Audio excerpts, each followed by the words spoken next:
Namaste, hi, this is SAILY Panse. Since my childhood, I've been trained as a Indian classical vocalist. But few years back, I kind of developed some interest in singer's voice. So that interest brings me here in Utah, Salt Lake City, USA, to meet this talented and very competent vocal coach, Chuck Gilmore. And I want you all to meet him and listen what he talks about voice. So meet Chuck Gilmore. Hi, Siley. Hi. I am Chuck, and I'm so happy to be here with I'm you. so glad that I found you, and I'm so happy to learn from you all about voice. Well, thank you. So he has been training various singers of different genres, different countries for more than 13 years, I guess. Yes. Yeah. So I have heard you talking about speech level singing. Can you elaborate what is it exactly? Well, speech level singing is a vocal technique, and it is primarily based on the spoken voice, and that's why it's named speech level. We don't necessarily sing like we speak, but there are elements of our speaking that are so natural and so easy. We want those things in our singing.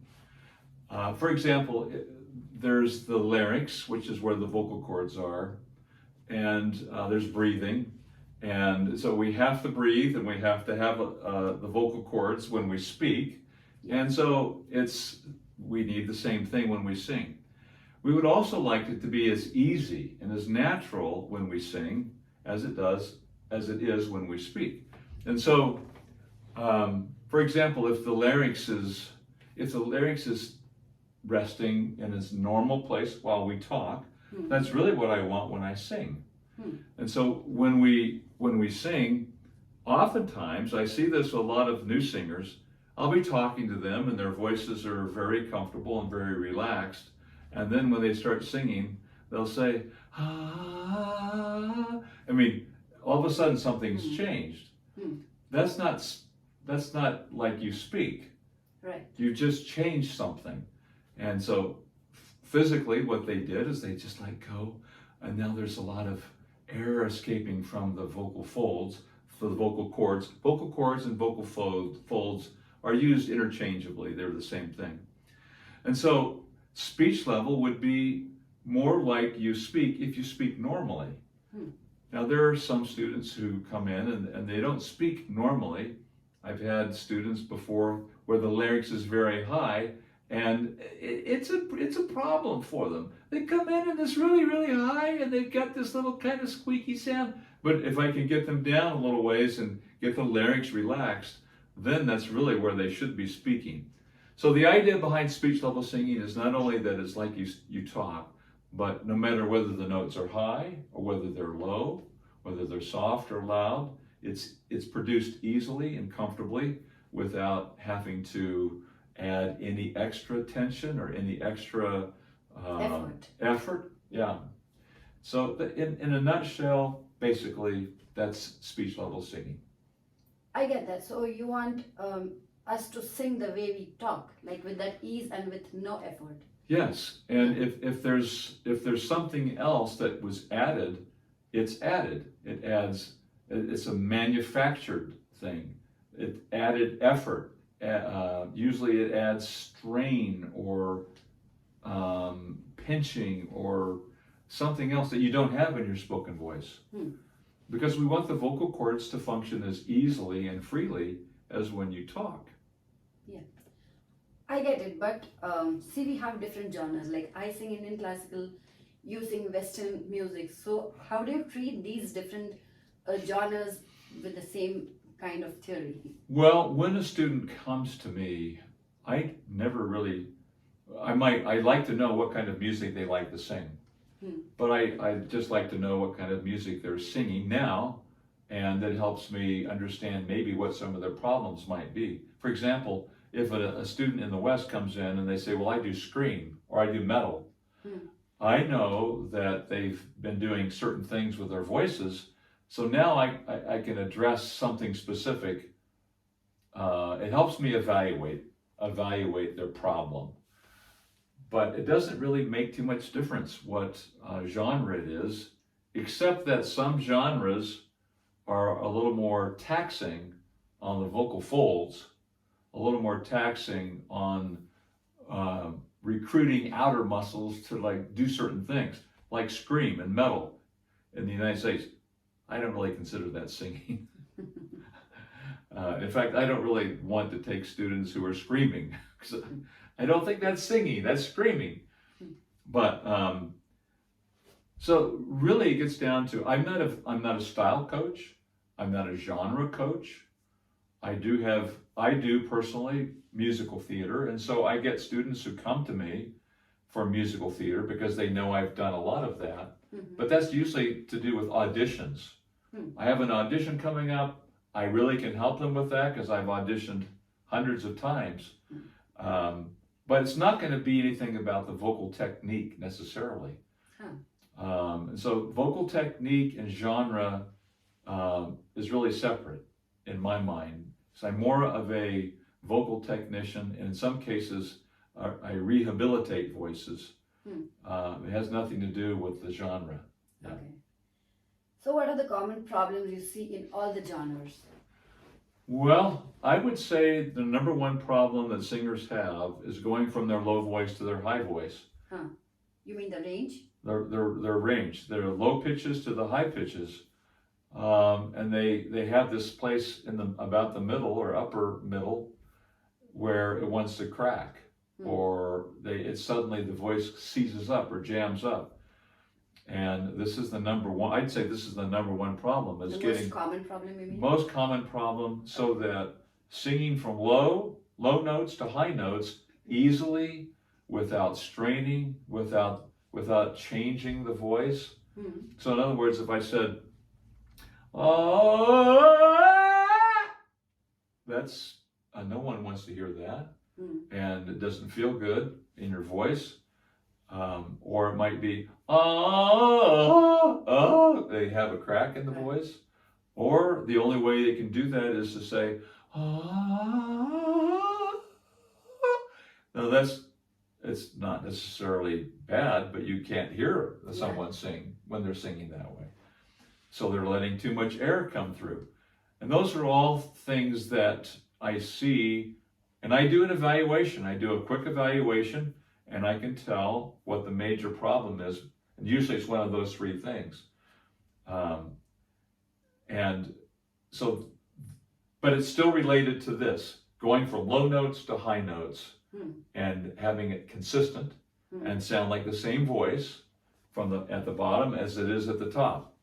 And some of the other things that are problems are as if there's damage to the voice. And that's fortunately not that physical damage, like nodules or something. Physical damage to the vocal cords, right? So you could have nodules, hemorrhaging, vocal nodules. There are other issues, other problems, probably less common, but you can get a cyst. Those are some of the common problems that singers have. So how do you deal with all these problems? The most common problems are simply that they can't sing from bottom to the top without having too much strain or too much, or a break, or too much, squeeze. And so we have to, I look at it from the standpoint of physically, what is the issue?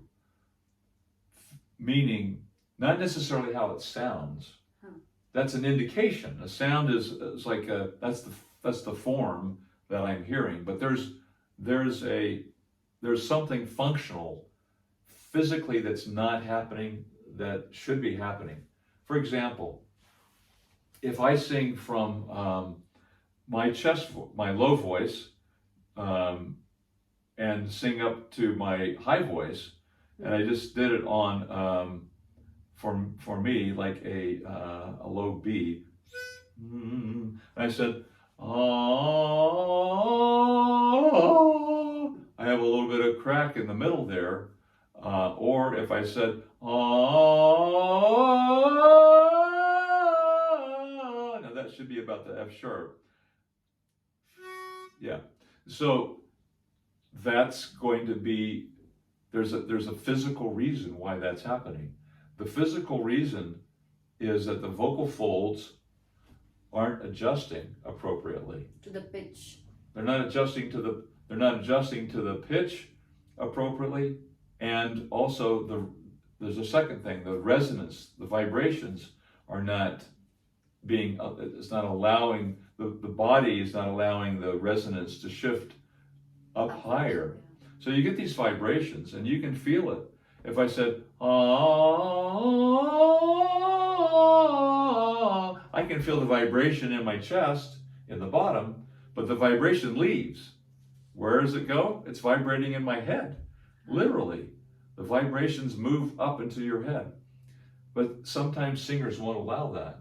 They keep that vibration down their chest. So They're just pushing it down. no, that shift in resonance is not happening. So physically, what we have to deal with then is to have the vocal folds, the vocal folds make the adjustment so that they can go from the bottom through that middle area up into the top without strain. And so I give them exercises that cause that to happen in their vocal folds. So, for example, if I did this funny thing,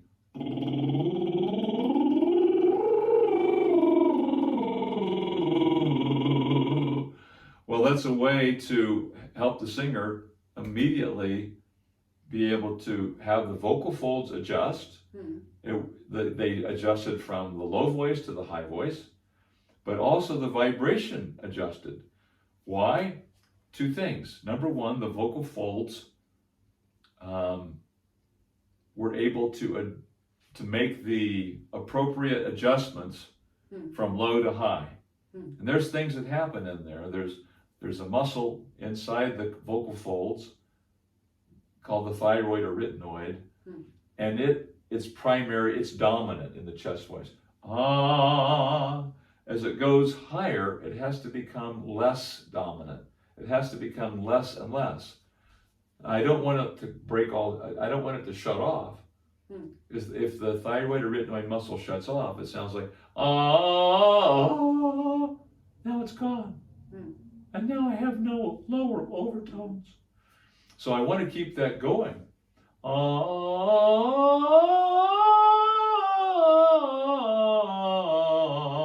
But you can tell that its dominance it's losing, it's no longer the major muscle in that sound.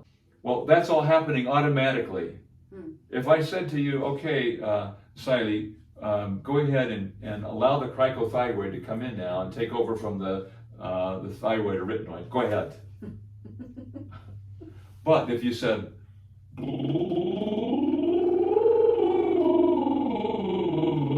it does it automatically. Yeah. So I give you an exercise that causes that to happen. It's called cause and effect. The cause is the exercise that I gave you, the bubble, and it does some physical things. It's not just a funny exercise, although that is true, it is funny, but it causes the larynx to stay down. It creates back pressure. The larynx is, the vocal folds is interrupting the airflow, and then the airflow continues and interrupted by the bubbles, by the lips. And so that creates back pressure and the larynx stays down, which is where we speak. So that's how I approach all of the voices. What's the problem? And then what do we need to do to address the adjustment in the vocal folds? And what do we need to do to help keep the larynx where we speak, at its speech level? The larynx has a speech level. I'm speaking here. No, I don't speak down there. That's too low. And I don't speak up here. The larynx is too high. So I wouldn't want to sing in those places either. So that's why I don't really care what the genre is, because I can help that vocal fold adjust, and I can help the resonance adjust with the bubble, and I can help keep the larynx down just with the exercise. Mm-hmm. So you have lots of exercises that have a cause and effect on what you want to do Pretty with much, the vocal cords and yes. other muscles. Almost every single exercise that I give are not just warm-ups. They're not warm-ups. They cause certain things to happen, positive things to happen in the voice that counteract what's wrong, what's negative. So the person comes in, I can't sing from high to low because I crack in the middle. Then I can give an exercise that fixes the adjustment of the vocal folds, keeps the larynx down, and that causes that Wow. that crack to go away, the break to go away. Does that make sense? Wow. Is that that's, right? that's amazing. I'm going Wow. to use those things. I'm using these exercises as tools Wow. to cause something right to happen in the voice, and to cause them to stop doing something wrong. Right. It's an amazing thing. Yes, amazing. Yeah. And these muscles are so intricate that if you have an injury in your hand, you can have these exercises. You can make me do that. But if you want me to do something inside, I just don't know how to do it. Yeah, that's a really good point. It's hard if I said to you, bring the sound forward. So that doesn't make sense to me. What exactly? But it makes sense to me. And so the exercises cause the right thing to happen. The exercises, for example, cause the right placement of the sound. So I don't have to say, bring it forward. I give you an exercise that does that. And it's simpler. That way, there's nothing lost in the translation. I don't know how to bring the sound forward. Or when I raise my palate, I can raise the soft palate.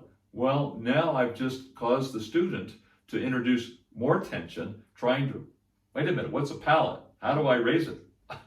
You know, I push on it or what? So the exercise I give are tools that cause the right thing. Wow. I guess this study is so important that every singer should know about it and have a wonderful voice lifelong. So how do you plan to pass this knowledge to all the singers? I understand when a singer is in trouble, and I understand what the feelings are, because I stopped singing solos for 24, almost 25 years. My God. And it's very depressing. Yeah, And when you go, I like theater, musical theater, when you go see a production, you go see someone singing something you want to sing or doing what you want to do, I didn't enjoy it. My heart ached. Yeah, I understand. You know? Yeah. And so I want to get the word out to everyone. I was wrong. I could sing past that note. First thing I try to get people to know is it's possible it's more than likely possible to do much more than you realize with your voice. What you think are born limitations, or what you think are maybe things that have happened to your voice that you now can't fix, you may be wrong about that. And I try to get the word out that there's hope, you can do it, and there is a way to help you do it. It's not mysterious, it's just knowing what tools to use to get the vocal cords to adjust appropriately, or to keep the larynx down, or to help you breathing, to eliminate tension, to get the resonance, the vibrations to shift easily up and down. So how do you do that? Well, you can only do it one voice at a time, unfortunately. I have courses online that people can get, and there are many people who are buying the courses because it gets them started. And in many instances, that's all they need. They just need something like that, and that helps them enough. Others will call me and want to schedule a Skype lesson. So, since you and I have been together, we had a lady call us from Paris, from Manhattan, a gentleman from Manhattan, Vietnam. So people all over. From India. And India, yes. And so people from all over the world are finding me. I have a YouTube channel, Power to Sing, and people find me on YouTube. And surprisingly, some people will search Google for can't sing high notes, and a lot of times they'll find my videos just by searching Google. So what started out to be just a local, just me teaching people that live close to me because of the internet and because of Skype and Zoom and these things, I'm now teaching people all over the world, and that's been wonderful. People are getting help through online, trying to get the word out that way. So. Wow. I hope all the singers approach you and get their problems solved. And it was so nice talking to you. Thank you so much. Thank you, SAILY. Thank you. Okay.